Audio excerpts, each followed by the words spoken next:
Boa noite, irmãos.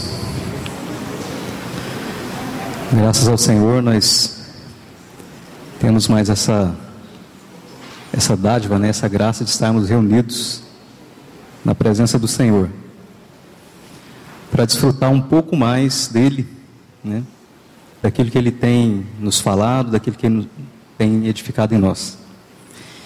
E o Senhor nos tem dado a graça de, nas últimas quintas-feiras, estar estudando as pedras preciosas.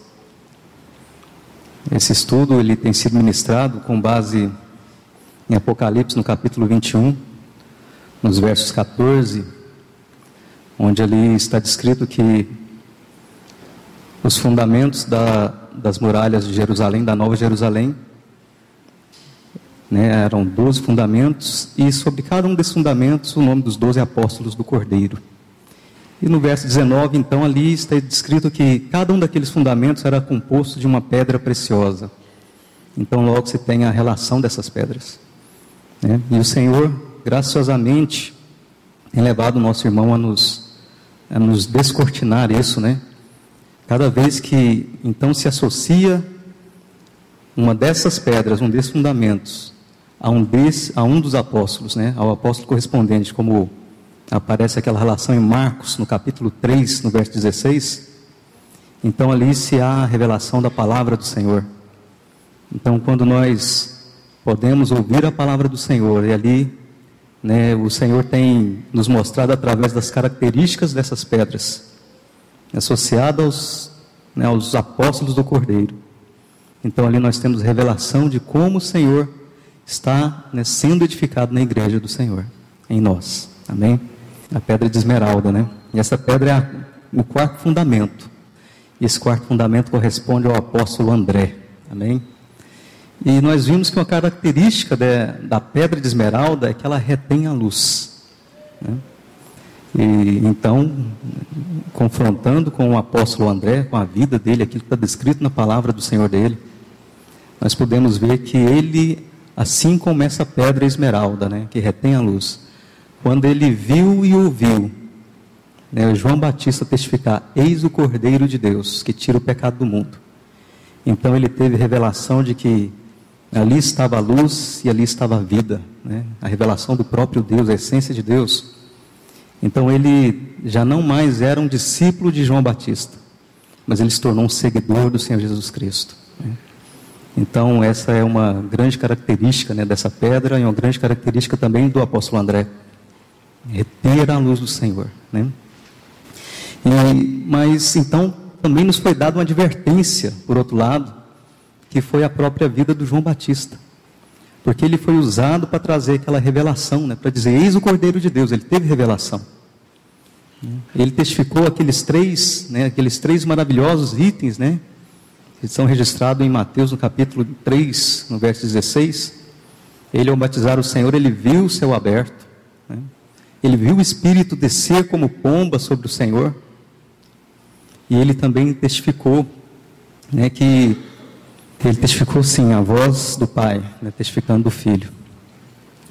Então ali ele teve essas três grandes revelações da parte do Pai, e ele, infelizmente, ele não reteve isso no coração, ele ouviu o testemunho do Pai, ele viu tudo aquilo acontecer, mas ele não reteve essa luz.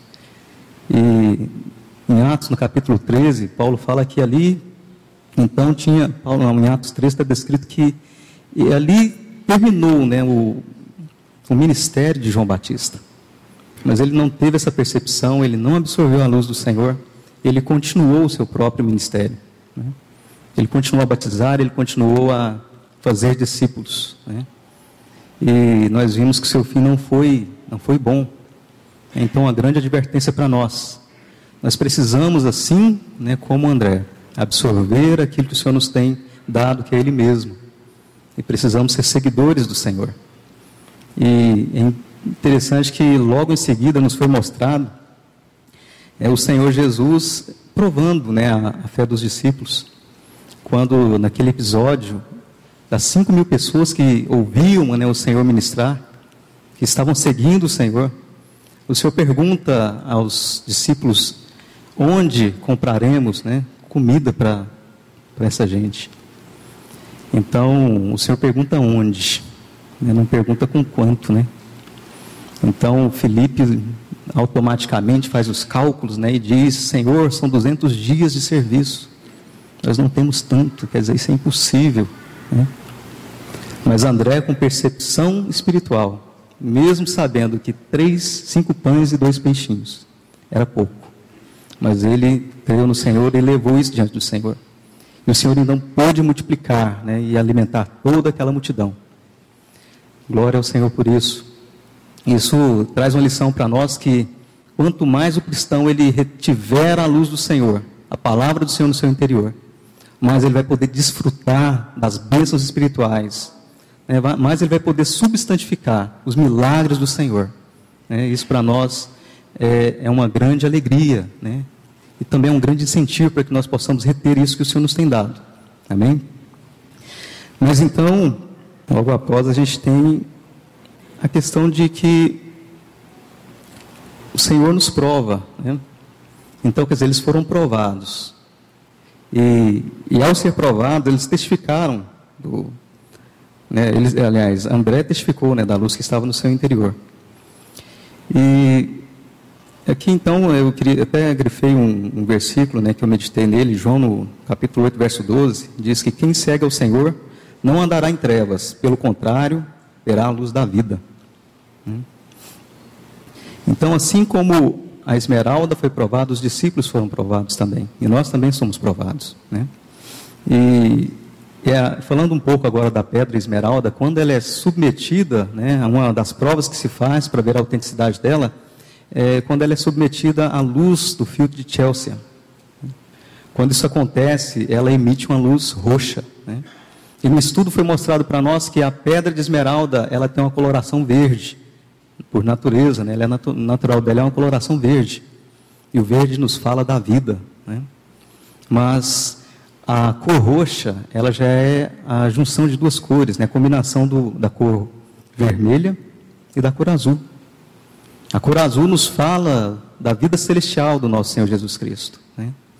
E a cor vermelha nos fala da vida humana, aquela vida perfeita que ele alcançou ao andar aqui em sofrimento e em obediência ao Pai, né? Quer dizer, irmãos, se o nosso Senhor andou em obediência e em sofrimento, quanto mais nós devemos, não é isso? Então nós temos essa lição também, né? E foi colocado 3 pontos como lição para nós: que o cristão ele não sofre, né, por sofrer, ele não sofre sem motivo. Quando o Senhor nos leva a sofrermos por causa dos nossos pecados, Ele quer que nós nos arrependamos, que nós nos convertamos a Ele. Quando o Senhor nos leva a sofrer pelo ego, Ele quer nos produzir em nós quebrantamento. Mas quando o Senhor nos leva a sofrer por Cristo, aí sim nós temos crescimento da parte do Senhor. Mais de Cristo é formado em nós. Aleluia por isso. Aqui mais 2 versículos. Filipenses 1:29 diz: porque vos foi concedida a graça de padecerdes por Cristo, e não somente de crerdes nele. E Tiago 1:12 diz: bem-aventurado o homem que suporta com perseverança a provação, porque depois de ter sido aprovado, receberá a coroa da vida, a qual o Senhor prometeu aos que o amam. E foi frisado que essa coroa da vida, irmãos, ela simboliza o reino celestial, o reino eterno de Cristo. Amém? E até meditando um pouco, é a coroa da vida, né? É a vida que o cristão leva aqui, que deve ser o próprio Senhor. Essa vida vai ser coroada com a franca entrada no reino dos céus. Aleluia. E por fim, fazendo uma comparação aqui com o que aconteceu, né, com o apóstolo André, e olhando como essa pedra esmeralda, né, porque a gente às vezes pensa, a gente conhece uma pedra, ela é bonita, né, ela expressa brilho, mas quando ela é retirada lá né, como minério, ela está cheia de impurezas, né, às vezes cheia de outras coisas que não são a própria esmeralda. Então ela tem que passar por um processo para que ela expresse aquela beleza, né, aquele brilho. Então foi colocado que ela tem que ser esfoliada, serrada, talhada, esculpida e polida. E coloca-se um cinto de cobre ou de bronze em torno dela. E o bronze, na palavra do Senhor, significa juízo, né? São tribulações, né? São sofrimentos, são intempéries da vida que o Senhor usa, né? Para que esse brilho do Senhor que está dentro de nós possa, então, ser refletido. Então, toma-se o pó de diamante e azeite no processo. Então, uma vez que, agora, olhando para a vida do apóstolo André, ele recebeu o Senhor como verdade no seu coração, ele reteve o Senhor como verdade, como luz e vida. Então, ele pôde ser frutífero para o Senhor. Ele foi usado para evangelizar a Rússia, o Cáucaso, países da região do Mar Negro, a Turquia, juntamente com João e Lucas, né? E a Nicomédia. E em face da morte, ele não negou o Senhor. Né? Na cidade de Patras, na Grécia, ele foi martirizado, porque pregou o evangelho à esposa do procônsul. Então, que nós possamos, assim como nos foi ministrado, reter essa luz, reter essa verdade do Senhor. E o Senhor possa continuar crescendo e nos falando nessa noite.